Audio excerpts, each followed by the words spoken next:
हाय चैम्स, कैसे हो आप सब लोग। So I welcome you all to your go to space of learning chemistry. I hope आप सब लोग बढ़िया कर रहे हो।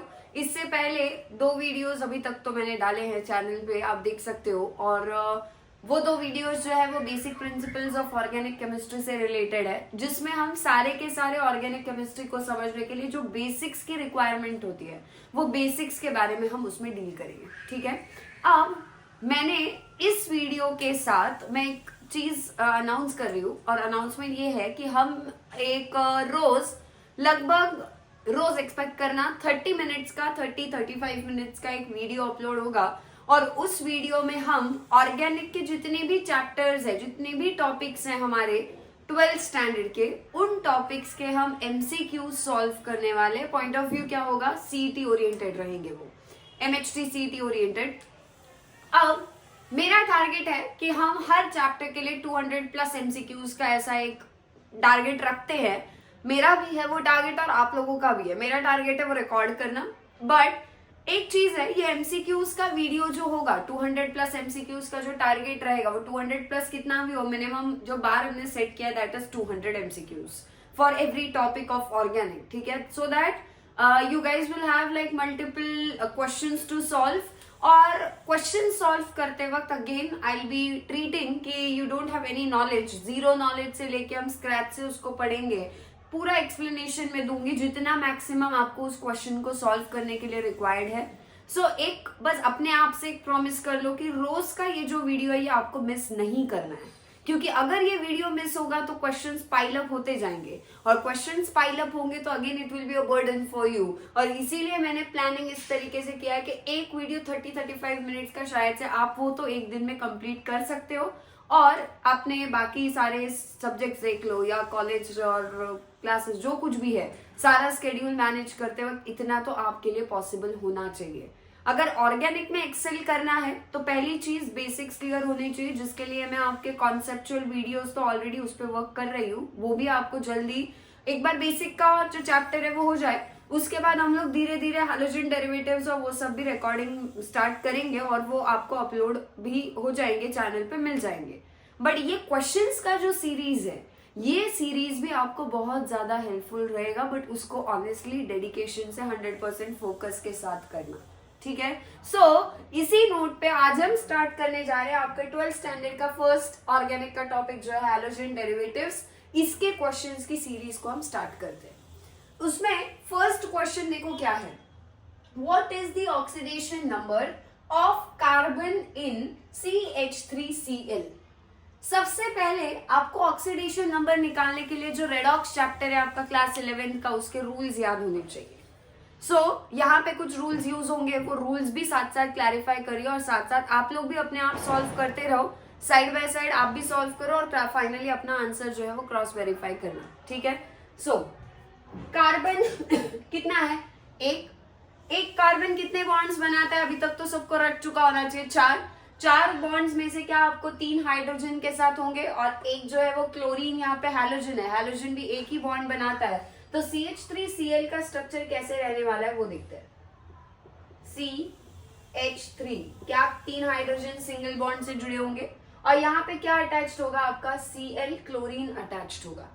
अब हमें कार्बन की ऑक्सीडेशन स्टेट निकालनी है।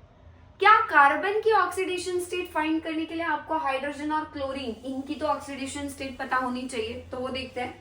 क्लोरीन हाइड्रोजन, हमेशा हाइड्रोजन यूजुअली आपके -1 ऑक्सीडेशन स्टेट में ही होते हैं। सो क्लोरीन का आ गया -1। हाइड्रोजन किसके साथ अटैच्ड है, तीनों भी, क्या ये कार्बन के साथ अटैच्ड है। कार्बन क्या है, मेटल या नॉन मेटल, सो कार्बन एक नॉन मेटल है। हाइड्रोजन के लिए जो रूल है ऑक्सीडेशन स्टेट का, वो क्या कहता है कि जब भी हाइड्रोजन किसी मेटल के साथ में बॉन्ड बना रहा होगा तो मेटल के ऊपर प्लस और हाइड्रोजन के ऊपर -1 हम देंगे। आपको मैंने बहुत बार बताया भी है, मेटल्स को आप समझो कि वो बहुत ज्यादा इलेक्ट्रॉन रिच होते हैं। मेटल्स इलेक्ट्रॉन रिच है तो वो क्या करेंगे, इलेक्ट्रॉन सामने वाले को डोनेट करेंगे, और जैसे ही कोई मेटल इलेक्ट्रॉन डोनेट करेगा तो अपने ऊपर पॉजिटिव चार्ज आ जाएगा। सो मेटल्स को हम इलेक्ट्रो पॉजिटिव एलिमेंट्स भी इसीलिए बुलाते हैं क्योंकि उनके ऊपर हमेशा पॉजिटिव चार्ज देखने मिलता है। सोडियम ले लो हमेशा पॉजिटिव, पोटेशियम ले लो पॉजिटिव, मैग्नीशियम, कैल्शियम, ये सारे के सारे मेटल्स है आपके और हमेशा इन पे आपको प्लस चार्ज ही देखने मिलेगा। आयरन ले लो, Fe मेटल है, हमेशा प्लस दिखेगा, वो +2 +3 भी हो सकता है बट होना पॉजिटिव ही चाहिए। बट नॉन मेटल के साथ हाइड्रोजन के लिए क्या रूल है? नॉन मेटल्स के बिल्कुल उल्टा है। मेटल्स अपने ऊपर पॉजिटिव चार्ज रखते हैं तो नॉन मेटल अपने ऊपर हमेशा नेगेटिव चार्ज रखेंगे। और अगर नॉन मेटल पे नेगेटिव आएगा तो हाइड्रोजन को अपने ऊपर क्या करना पड़ेगा, क्या उसको +1 पॉजिटिव चार्ज यहाँ पे दिखाना होगा। सो यहाँ पे मेटल के साथ H कितना है -1, नॉन मेटल के साथ H कितना है +1। और इस तरीके से हम हाइड्रोजन के रूल्स जो है ये इतने ही है, ठीक है। अब हाइड्रोजन है कार्बन के साथ, कार्बन क्या है, एक नॉन मेटल है, तो क्या नॉन मेटल के साथ हाइड्रोजन +1 चार्ज दिखाएगा। सो यहाँ पे हाइड्रोजन ले लेते हैं +1 +1 और +1। कार्बन के आप ऑक्सीडेशन स्टेट X अज्यूम कर लो। कैसे लिखोगे, क्या इन सब के ऑक्सीडेशन स्टेट्स ऐड करने के बाद में 0 आनी चाहिए क्योंकि CH3Cl फॉर्मूला है और ऊपर कोई भी चार्ज दिया नहीं है।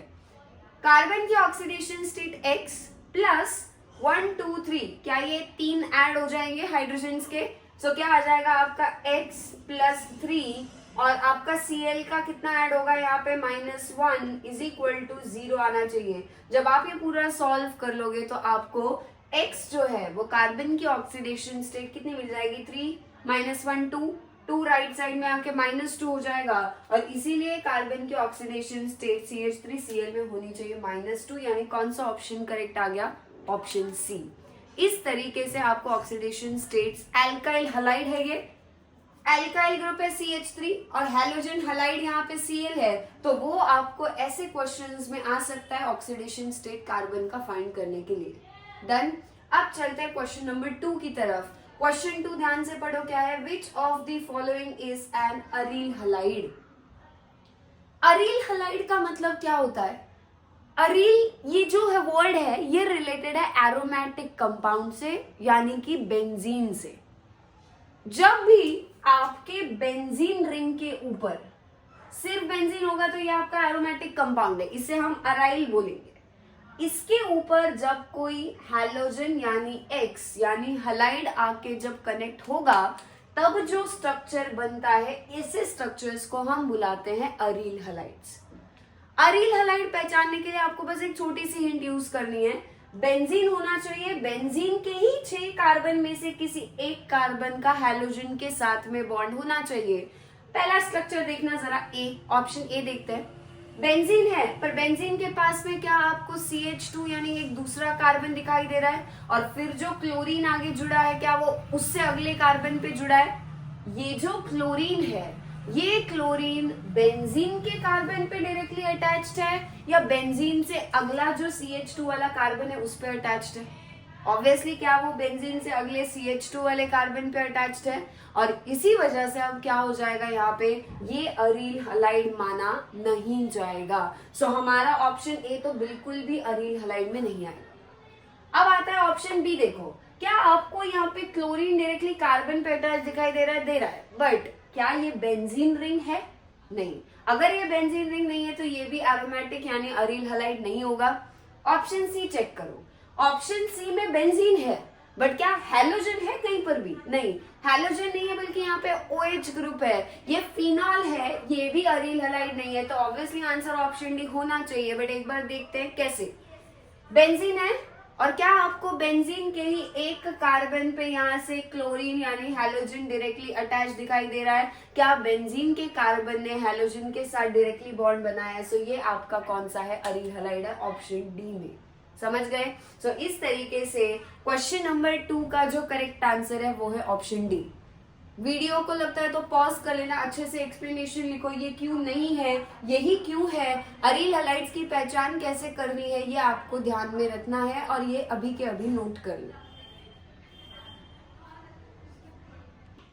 कंटिन्यू करते हैं क्वेश्चन नंबर 3 से। क्वेश्चन नंबर 3 क्या है, ध्यान से पढ़ो। Haloforms are tri halogen derivatives of. Tri halogen word का मतलब क्या है, ट्राई यानी 3, हैलोजन यानी वहां पे 3 हैलोजन अटैच्ड होने चाहिए। इसके लिए आपको हेलो फॉर्म क्या होता है बस इतना पता होना चाहिए। मैंने एक सजेशन है मेरी तरफ से, जब जब आप ऑर्गेनिक पढ़ रहे हो तो कुछ एक सर्टेन फॉर्मूले होंगे जो आपको लर्न ही करने होंगे, जिसमें ऑप्शन नहीं है। आप बार बार उनको रिवाइज करोगे तो वो याद हो जाएंगे, बट उन्हें याद किए बिना ऑप्शन नहीं है। सो वो याद करने वाला जो पार्ट है, जब आप नोट्स बना रहे हो ना, जहां पर भी जिस भी नोटबुक में आपने ऑर्गेनिक के नोट्स बना रहे हो, आप लास्ट वाले पेज पे क्या करोगे, टू लर्न ऐसा लिखो। जो लर्न करने वाला पार्ट में जब जब जिस वीडियो में बोलूंगी पूरा ऑर्गेनिक पढ़ने तक, उस लर्न करने वाले पेज पे आपको सारा लर्न करने वाला जितना पार्ट होगा वो नोट करते चलना है। सो आज का जो पहला आप वहां पे फॉर्मूला नोट करने वाले हो वो है हेलो फॉर्म का। हेलो फॉर्म्स क्या होते हैं वो हमको लर्न करना है, उनका एक जनरल फॉर्मूला लर्न करना है। तो क्या करोगे, हेलो फॉर्म लिखना, डैश सामने उसका फॉर्मूला लिखना, और फॉर्मूला क्या है वो मैं बता रही हूं। सो हेलो फॉर्म्स का फॉर्मूला होता है CHX3। C यानी कार्बन एक ही होना चाहिए, H यानी हाइड्रोजन एक ही होना चाहिए, X यानी हैलोजन कितने होने चाहिए, 3। क्या आपके हेलो फॉर्म्स में ट्राई हैलोजन दिखाई दे रहा है आपको? सो CHX3 ये किसका फॉर्मूला है, ये हेलो फॉर्म का फॉर्मूला है। अब ये हैलोजन कौन कौन हो सकता है? क्या ये हैलोजन क्लोरीन हो सकता है? बिल्कुल हो सकता है। और जब ये हैलोजन क्लोरीन होगा तो क्या आपके X की जगह Cl आ जाएगा और Cl3 हो जाएगा। सो CHCl3 ये फॉर्मेट देखते ही आपको समझना है ये हेलो फॉर्म का ही फॉर्मूला है। अब हेलो फॉर्म का ये जो हेलो फॉर्म है, इसमें हैलोजन कौन सा है, क्लोरीन है, इसीलिए इसका नाम हम रखते हैं क्लोरोफॉर्म। हेलो फॉर्म यानी जनरल, किसी भी हैलोजन को कंसीडर बिना किए हम जनरली बात करें CHX3। जब हैलोजन क्लोरीन मानोगे तो वो हो जाएगा CHCl3, और ये हेलो फॉर्म है, इसका नाम क्लोरोफॉर्म रहेगा। सो ये क्लोरोफॉर्म है। अब एक आपको टास्क दे रही हूं, आपने ब्रोमोफॉर्म और आयोडोफॉर्म के स्ट्रक्चर्स फॉर्मूले बनाने हैं। लगता है तो जो वो लर्न करने वाला पेज है ना, वहां पे आप लिख लेना हेलो फॉर्म CHX3 लिखा होगा। X क्या क्या हो सकता है, Cl हो सकता है। जब XCl होगा तो फॉर्मूला ये आएगा, नाम क्लोरोफॉर्म होगा। X जब Br होगा तो फॉर्मूला क्या आएगा, सोचो, उसका नाम ब्रोमोफॉर्म आएगा। जब आपका X आयोडीन होगा तो यहाँ X की जगह I लगेगा और जैसा फॉर्मूला आएगा वो बनाओ और उसका नाम आयोडोफॉर्म रहेगा। बट हेलो फॉर्म्स की पहचान क्या है, एक कार्बन, एक हाइड्रोजन और 3 halogen, halogen chlorine bromine iodine चलेंगे। इन सारे फॉर्मूला को ध्यान से देखना है। क्या पूछा है कि हेलो फॉर्म से ट्राई हैलोजन डेरिवेटिव्स किसके होंगे? आपको हेलो फॉर्म में फाइनली कार्बन कितना चाहिए बताओ, एक ही चाहिए ना। पहला ऑप्शन देखो, क्या यहाँ पे बिल्कुल एक कार्बन है, बिल्कुल है। ऑप्शन बी में 2 कार्बन है, अब 2 कार्बन नहीं चलेंगे क्योंकि हेलो फॉर्म में एक ही कार्बन है, सो ये तो निकल जाएगा। अब देखो C3H6 3 कार्बन, C3H8 3 कार्बन है, तो फिर वो हेलो फॉर्म नहीं होना चाहिए, एक ही कार्बन चाहिए हमको। तो वो हम किससे डिराइव करते हैं, मीथेन से। तो कैसे होता है देखो, क्या करेंगे, ये ले लेते हैं मीथेन CH4, एक हाइड्रोजन को बाहर निकालो, हाइड्रोजन माइनस कर दिया और उस हाइड्रोजन की जगह एक हैलोजन X लगा दिया, क्या बन जाएगा बताओ? क्या CH4 की जगह CH3 और X आ जाएगा यहाँ पे, ठीक है। एक हाइड्रोजन आ गया, एक हाइड्रोजन कम कर दिया, और एक हाइड्रोजन को बाहर निकालो, एक और हाइड्रोजन जो है वो रिप्लेस कर दो, क्या हो जाएगा? क्या अब 3 में से एक हाइड्रोजन बाहर जाएगा तो यहाँ CH2 बचेगा, और X पहले एक था, एक और X ऐड हो जाएगा, क्या ये X2 हो जाएगा। फिर अगला, एक और हाइड्रोजन को बाहर निकाल देते हैं और एक हाइड्रोजन X और ऐड कर लेते हैं, क्या बन जाएगा बताओ, आप खुद बताना। क्या यहाँ पे CH बचेगा, H2 की जगह क्या होगा, यहाँ पे सिर्फ एक हाइड्रोजन H रहेगा, और X2 की जगह क्या X एक से बढ़ जाएगा और वहां पे X3 बन जाएगा। देखो, क्या हमने CH4 से शुरू किया, क्या हम हेलो फॉर्म तक पहुंच गए, और वो करने के लिए क्या हमने 3 हैलोजन्स को यहाँ पे रिप्लेस करवाया है? क्या फिर आपके हेलो फॉर्म्स जो होंगे वो CH4 यानी मीथेन के डेरिवेटिव्स है? क्या हमने हेलो फॉर्म्स को मीथेन से ही एक एक करके डिराइव होते हुए देखा है? बिल्कुल, समझ गए, क्लियर है। अब चलते हैं क्वेश्चन नंबर 4 पे। ये क्वेश्चन मजेदार क्वेश्चन है, आसान क्वेश्चन है, थोड़ा मेथड ऑफ प्रिपरेशन वाला कॉन्सेप्ट यूज होगा। इसके पीछे जो बैकग्राउंड कॉन्सेप्ट रिक्वायर्ड है वो मैं बता रही हूँ, ध्यान से समझना। पहले क्वेश्चन पढ़ लेते हैं। नंबर ऑफ मोनोक्लोरो, मोनोक्लोरो यानी पहले तो इससे समझना है कि मोनो यानी वन, क्लोरो यानी क्लोरीन आना चाहिए, एक क्लोरीन होना चाहिए। Derivatives formed when neopentane is chlorinated, neopentane को लेके जब हम क्लोरीनेट करेंगे तो कितने टाइप के मोनोक्लोरो डेरिवेटिव्स कितने बनेंगे वो क्वेश्चन है। क्या आपको इसके लिए पहले नियोपेंटेन का स्ट्रक्चर बनाना आना चाहिए? सो नियोपेंटेन का स्ट्रक्चर जो है, अब शायद से नॉमेनक्लेचर आपको इतना तो पता होगा, नहीं पता होगा तो हम नॉमेनक्लेचर पढ़ने के बाद शायद क्लियर हो जाएगा। अभी के लिए समझो स्ट्रक्चर बनाना कैसे। पेंटेन, ये पेंट वर्ड क्या बताता है, हमेशा याद रखना है कि 5 कार्बन होने चाहिए। पेंट ये वर्ड, इसका मतलब ही क्या है, 5 कार्बन टोटल उसमें होने चाहिए।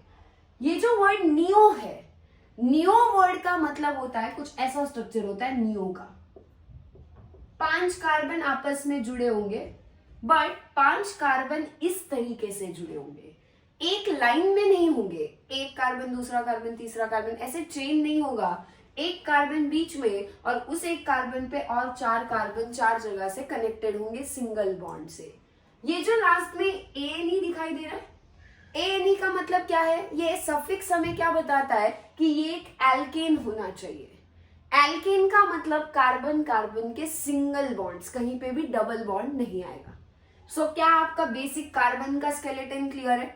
अब बचे हुए बॉन्ड्स जो है क्या वो कार्बन हाइड्रोजन्स के साथ बनाएंगे? सारे कार्बन पे जब आप एक एक बॉन्ड देख पा रहे हो तो वहां पे क्या 3 हाइड्रोजन आके लगने चाहिए, और ये जो बीच वाला कार्बन है क्या उसके पूरे 4 बॉन्ड्स कार्बन से ही सेटिस्फाई हो चुके हैं, तो इसीलिए उस पे कोई हाइड्रोजन हमने नहीं लगाया। ये जो स्ट्रक्चर बना है ये होता है नियोपेंटेन। नियोपेंटेन कैसे याद रखना है, बीच में एक कार्बन और उसके साइड से 4 कार्बन ऐसे आपको जोड़ देना है, और वो चारों कार्बन पे 3-3 हाइड्रोजन जुड़े होंगे। अब इसको क्या करना है, हमको इसका क्लोरीनेशन करवाना है। जब भी आप इस स्ट्रक्चर को देख रहे हो, इस स्ट्रक्चर में क्या आपको कार्बन और हाइड्रोजन के अलावा और कुछ दिखाई दे रहा है क्या? नहीं। क्या हम ऐसे कंपाउंड्स को हाइड्रोकार्बन्स बोलते हैं? हाइड्रोकार्बन्स का मतलब क्या है, जिसमें सिर्फ कार्बन और हाइड्रोजन मौजूद होंगे, ये हाइड्रोकार्बन है। किसी भी हाइड्रोकार्बन को लेकर जब हम किसी हैलोजन के साथ, स्पेसिफिकली क्लोरीन के साथ रिएक्शन करते हैं तो ये रिएक्शन हम सनलाइट के प्रेजेंस में करवाएंगे।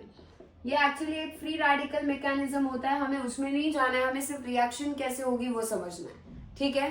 अब जब ये क्लोरीन यहाँ आएगा, जितने भी कार्बन पे आपको हाइड्रोजन लगे हुए दिखाई दे रहे हैं वो हाइड्रोजन एक निकलेगा और एक हाइड्रोजन निकल के उसकी जगह एक क्लोरीन आएगा।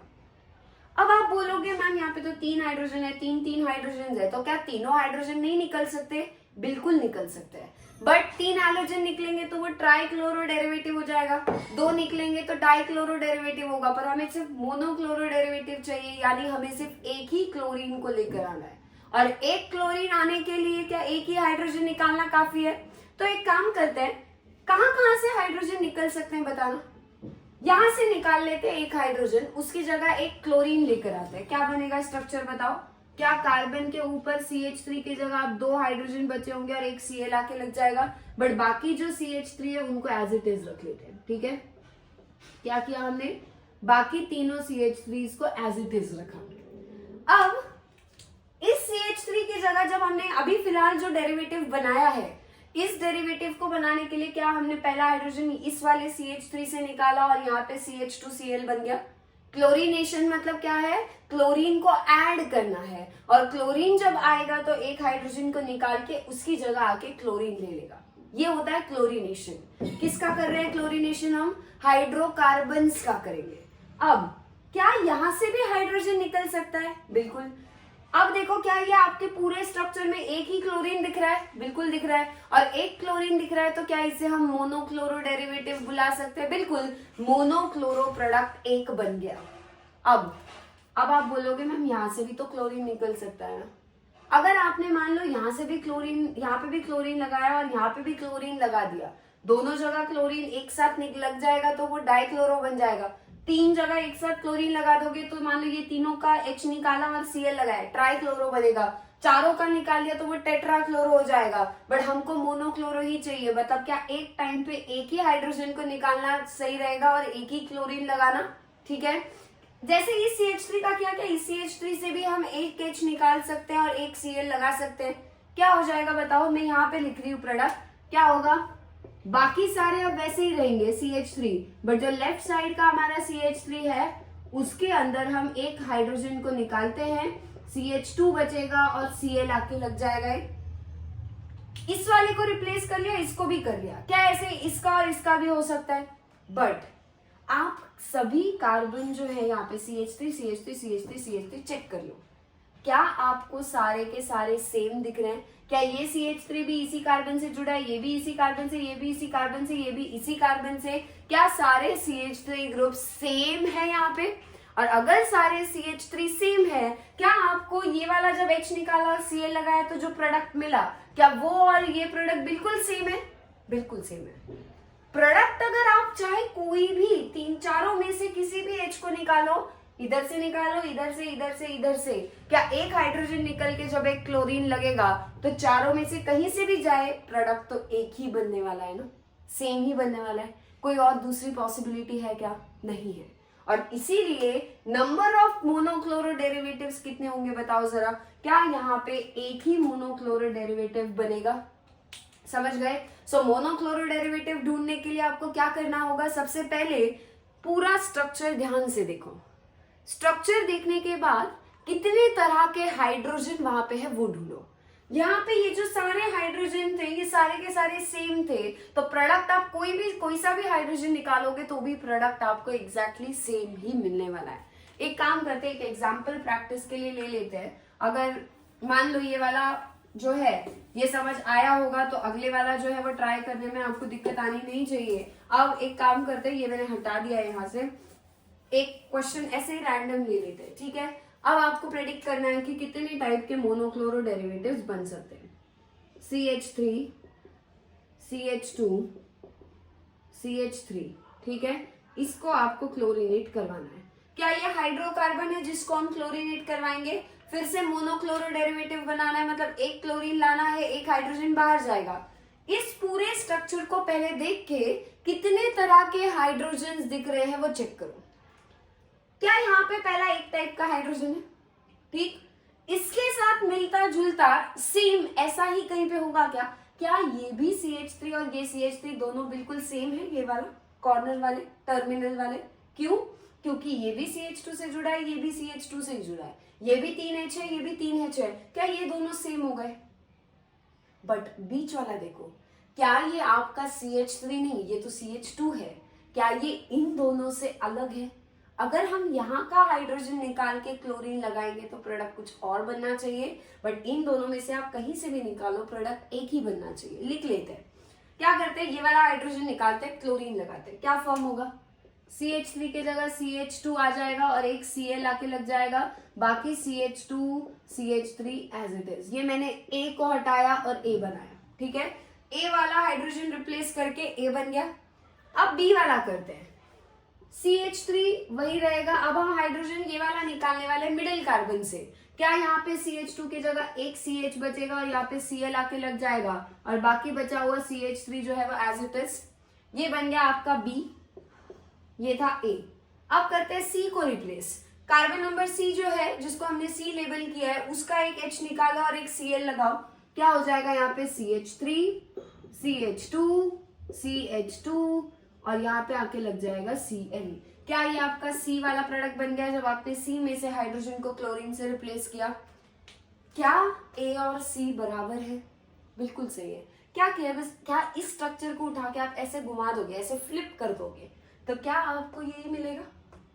इसको उठाना है, मान लेते हैं मैं एक काम करती हूँ, ये Cl को भी सामने ही दिखा देती हूँ, कंफ्यूजन ही नहीं होगा कोई।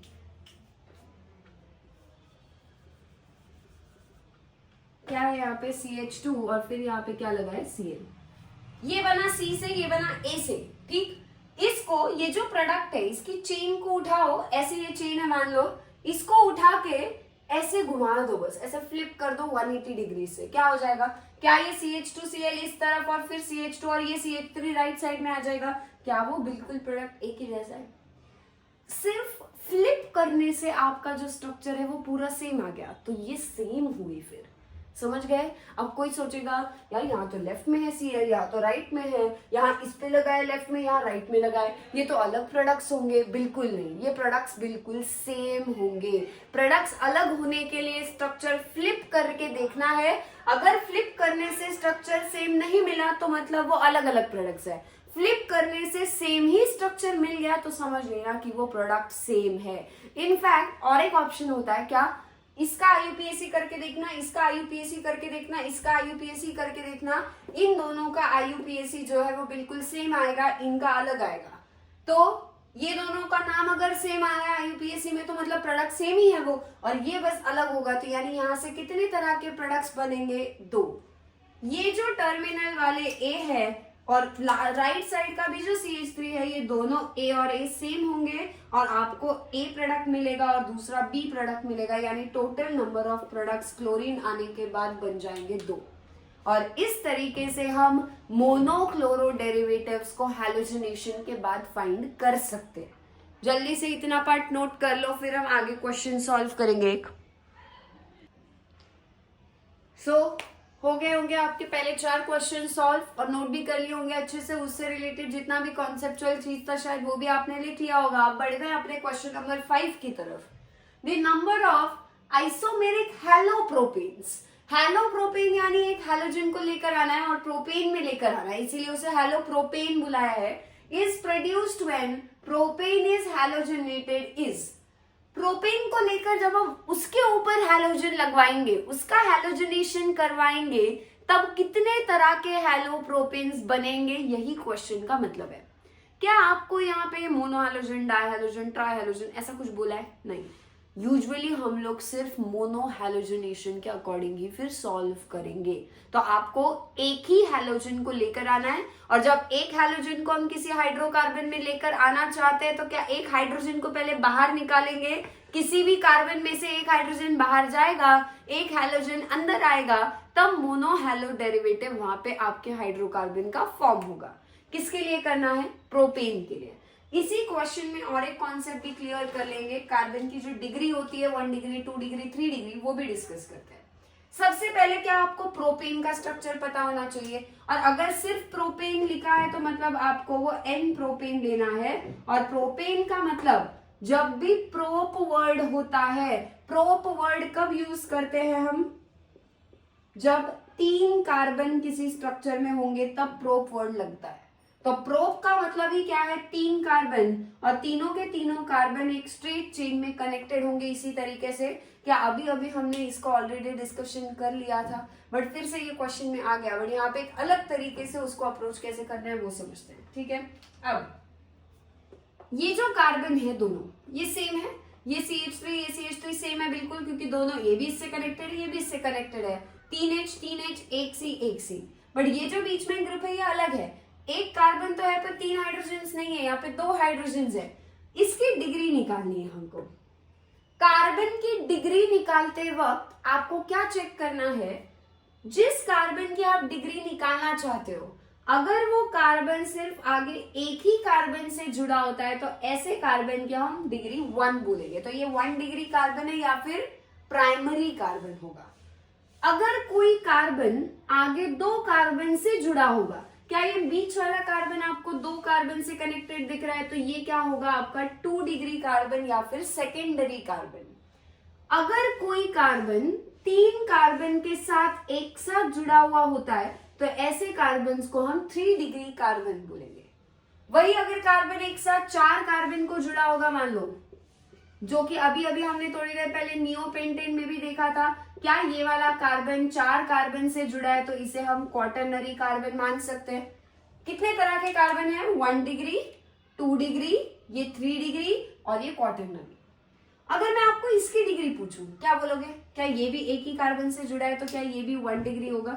इन दोनों के लिए निकालो जरा। क्या ये कार्बन एक से ही जुड़ा है आगे तो ये 1 डिग्री, ये कार्बन इधर एक से ही जुड़ा है मतलब ये भी 1 डिग्री है।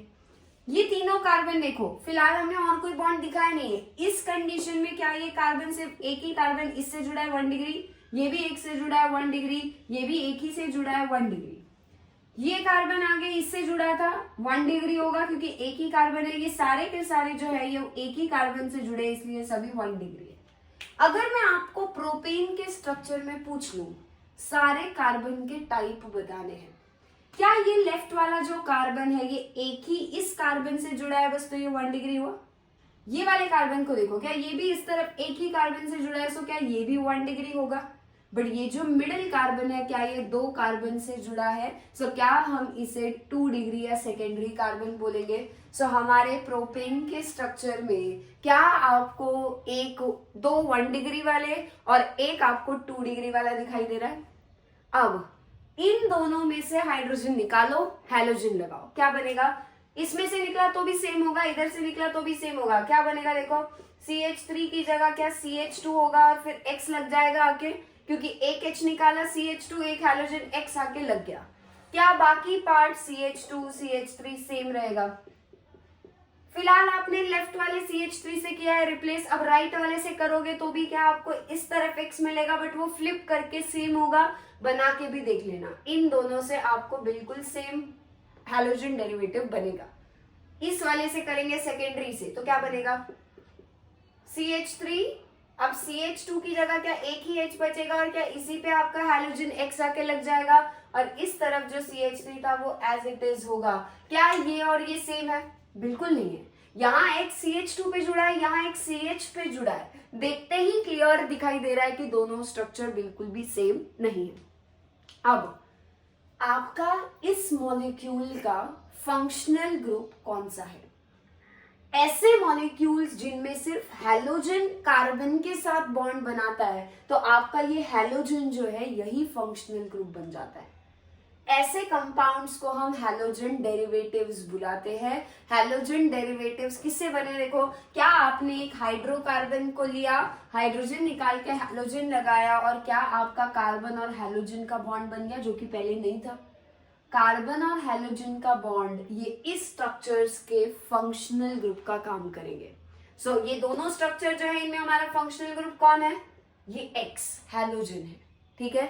अब ये जो X यहाँ पे हमने हैलोजन जुड़ा कनेक्ट किया है, ये हैलोजन कौन से वाले कार्बन से जुड़ा है। क्या ये कार्बन 1 डिग्री है, 2 डिग्री है या 3 डिग्री है।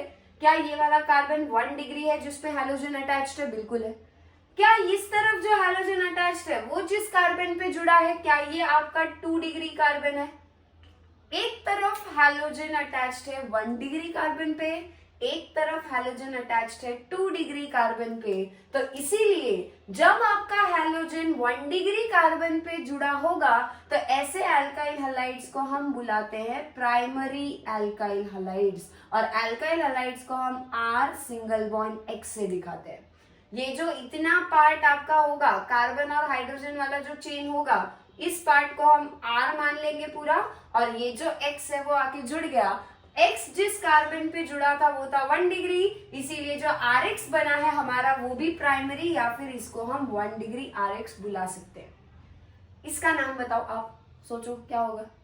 क्या अब आपका ये जो पार्ट है ये R बन जाएगा, ये पूरा पार्ट आपका R है। R यानी कोई भी कार्बन की चेन जब होती है उसे हम R बोलेंगे। ये हो गया R। क्या आपके R के ऊपर किसी भी कार्बन के ऊपर एक X आके जुड़ा हुआ है, बिल्कुल।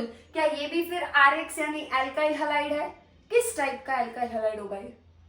क्या आपका हैलोजन जिस कार्बन पे अटैच्ड है यहाँ पे वो सेकेंडरी है, इसीलिए ये जो RX है ये खुद भी सेकेंडरी, या फिर हम इसे 2 डिग्री एल्काइल हैलाइड भी बोल सकते हैं। सो एल्काइल हैलाइड 1 डिग्री, 2 डिग्री और 3 डिग्री ये क्लासिफाई किए जाते हैं। किस हिसाब से क्लासिफाई करोगे, जिस कार्बन पे हैलोजन जुड़ा है वो कार्बन चेक करो, अगर वो कार्बन 1 डिग्री होगा तो एल्काइल हैलाइड 1 डिग्री होगा, अगर जिस कार्बन पे हैलोजन अटैच्ड है वो 2 डिग्री होगा तो एल्काइल हैलाइड 2 डिग्री होगा। उसी तरीके से मान लो कार्बन जिस हैलोजन पे अटैच्ड है ये कार्बन आगे 3 कार्बन से जुड़ा है फॉर एग्जाम्पल। अब मुझे बताओ जो आपका फंक्शनल ग्रुप है वो X है, क्या जो कार्बन फंक्शनल ग्रुप से जुड़ा होता है वो सबसे इंपॉर्टेंट हो जाएगा अल्टीमेटली, क्योंकि फंक्शनल ग्रुप ही उस स्ट्रक्चर का पूरा आइडेंटिटी है। जैसे हमारे लिए हमारा आधार कार्ड, वैसे ही इन मॉलिक्यूल्स के लिए उनका आधार कार्ड, उनका फंक्शनल ग्रुप होता है। और एल्काइल हैलाइड्स का फंक्शनल ग्रुप ये हैलोजन है। ये सारे कार्बन यहाँ पे 4 है, पर उन चारों कार्बन में से सबसे जरूरी कार्बन कौन सा होगा? वही होगा जिसपे फंक्शनल ग्रुप आके जुड़ गया है। और क्या वो फिर ये वाला कार्बन है बीच में? इस कार्बन की डिग्री निकालो। क्या ये कार्बन 1, 2, 3 कार्बन से जुड़ा है? तो ये 3 डिग्री हो गया कार्बन। तो इसीलिए ये जो एल्काइल हैलाइड होगा, ये किस टाइप का एल्काइल हैलाइड होगा? ये टर्शरी या फिर 3 डिग्री एल्काइल हैलाइड। क्या आपका ये वाला पार्ट जो है, अब ये कार्बन वाला पार्ट और यहाँ हाइड्रोजन भी होंगे, क्या ये पार्ट अब आपका R का काम करेगा? और क्या आपके R पे एक हैलोजन X आके जुड़ चुका है? किस टाइप का एल्काइल हैलाइड है ये? 3 डिग्री RX यानी 3 डिग्री एल्काइल हैलाइड ही बन गया। इस क्वेश्चन का आंसर क्या होगा? क्या आपको 2 हैलोजन डेरिवेटिव्स मिलेंगे, एक प्राइमरी वाला इधर इधर से, एक 2 डिग्री वाला इधर से। क्या आपके 2 तरह के प्रोडक्ट्स यहाँ पे बनेंगे और नंबर ऑफ प्रोडक्ट्स 2 यानी करेक्ट ऑप्शन बी होना चाहिए। जिनको करेक्ट ऑप्शन ऑलरेडी बी मिल चुका था, वेरी गुड। जिनको नहीं मिला था, अब आई होप आपको क्लियर होना चाहिए। अब आपका होमवर्क है, होमवर्क ले लो। क्वेश्चन CH3, CH2, CH2 और आगे फिर से CH3 है। ये आपका 4 कार्बन वाला स्ट्रक्चर है। 4 कार्बन जब होते हैं तब हम उसको प्रीफिक्स क्या यूज करते हैं? ब्यूट। और सिंगल बॉन्ड है इसलिए हम इसे ब्यूटेन बोलेंगे। 3 कार्बन होते हैं तो क्या लगता है? प्रोप। 4 कार्बन होते हैं तो ब्यूट, और 4 कार्बन वाला ब्यूट है तो ये ब्यूटेन है, क्योंकि सारे कार्बन कार्बन सिंगल बॉन्ड है। इस ब्यूटेन के लिए जब आप इसमें से भी एक एक हाइड्रोजन को निकालोगे, कितने टाइप के मोनोहैलोजन डेरिवेटिव्स बनेंगे आपको आंसर करना है। नंबर ऑफ मोनोहैलोजन डेरिवेटिव्स ऑप्शन खुद बना लो, 1, 2, 3, 4। क्या करोगे? जितने भी कार्बन है, इधर से एक हाइड्रोजन निकालो, एक्स लगाओ, प्रोडक्ट लिख के देखो। इधर से एक हाइड्रोजन निकालो, एक्स लगाओ, प्रोडक्ट लिख के देखो। इधर से हाइड्रोजन निकालो, एक्स लगाओ, प्रोडक्ट लिखो। इधर से एक हाइड्रोजन निकालो, एक्स लगाओ, प्रोडक्ट लिखो। कितने तरह के प्रोडक्ट्स मिल रहे हैं? क्या कोई ऐसे स्ट्रक्चर्स हैं जो फ्लिप करके आपको बिल्कुल सेम दिख रहे हैं? तो वो एक ही काउंट होगा, वो 2 अलग प्रोडक्ट नहीं होंगे, वो सेम एक ही काउंट होंगे। इस तरीके से प्रोडक्ट निकालने हैं। और एक ट्रिक भी है इसके लिए, क्या कर दो, जब भी ऐसा कोई मॉलिक्यूल आता है ना, उसका सिमेट्री निकालो कहाँ पे है। अब अगर आप इसको, मुझे मान लो ये वाला मॉलिक्यूल है, इसको मुझे सिमेट्री में तोड़ना है, बीच में से डिवाइड करना है 2 इक्वल पार्ट्स में, तो क्या मुझे यहाँ से इसको तोड़ना पड़ेगा, तब जाके ये वाला पार्ट और ये वाला पार्ट सेम होगा। अब जब आप ये सिमेट्री लाइन ये निकाल रहे हो, क्या आपको ये दोनों लाइन के सेम इस पे दिख रहा है? तो ये दोनों आपस में सेम होंगे, इधर वाला इधर वाला, पर ये खुद लाइन पे आ रहा है तो ये एक अलग होगा। तो कितने तरह के कार्बन दिख रहे हैं आपको? ये दोनों सिमेट्रिकल है, सेम होंगे, ये एक अलग होगा। 4 वाले कार्बन में देखो, क्या इन चारों में से मैं यहाँ बीच में से जब पास करूंगी, क्या ये 2 CH2 आपस में पेयर बना के सेम हो जाएंगे? क्या ये 2 CH3 आपस में सिमेट्रिकल लाइन के बिल्कुल सिमेट्रिकल इस पे आएंगे? क्या आपको ये दोनों सेम मिल रहे हैं? तो जब आप हैलोजन भी लगाओगे तब भी आपको यही चीज ऑब्जर्व होगी। देख लेना, आंसर 2 आना चाहिए। 2 प्रोडक्ट्स मिलने चाहिए। वैसे तो 4 बनेंगे चारों कार्बन से, बट 2 ऐसे सेम होंगे, इसीलिए टोटल नंबर ऑफ प्रोडक्ट्स 2 होने चाहिए।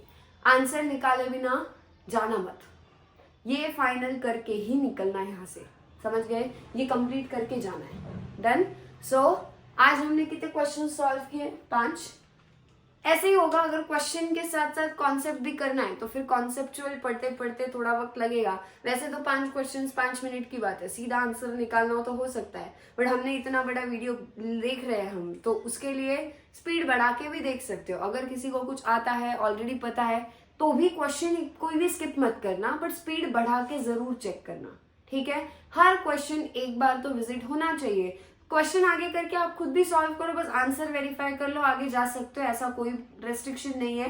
जिनको इसमें दिक्कत आ रही है, बिल्कुल ही बेस से समझना है, उनके लिए पूरा वीडियो देखना बहुत जरूरी होगा, ठीक है? और बाकियों के लिए भी इंपॉर्टेंट है। हो सकता है कोई पार्ट, किसी पॉइंट पे कोई कॉन्सेप्ट हो जो नया आ जाए, जो आपको पता ना हो, कोई ट्रिक आ जाए बीच में, तो इसके लिए फास्ट फॉरवर्ड करके देखो, बट वीडियो पूरा देखो, समझ गए?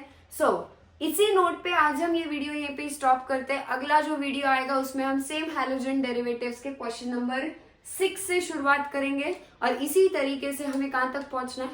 200+। देखते हैं कितने दिन में, कितने वीडियोस में होता है, बट आपके लिए बहुत सारे क्वेश्चंस मैं लेकर आऊंगी।